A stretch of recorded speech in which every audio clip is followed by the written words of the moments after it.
मराठी माणसाच्या मनावर अधिराज्य गाजवणारं एकमेव डिजिटल चॅनल सप्तनगरी न्यूज।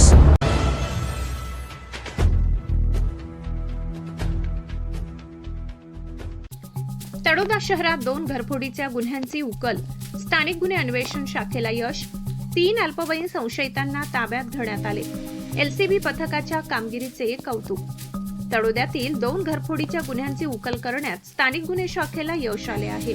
या कारवाईत 91,462 रुपये किमतीचा मुद्देमाल हस्तगत करण्यात आला असून 3 अल्पवयीन संशयितांना ताब्यात घेण्यात आले आहे।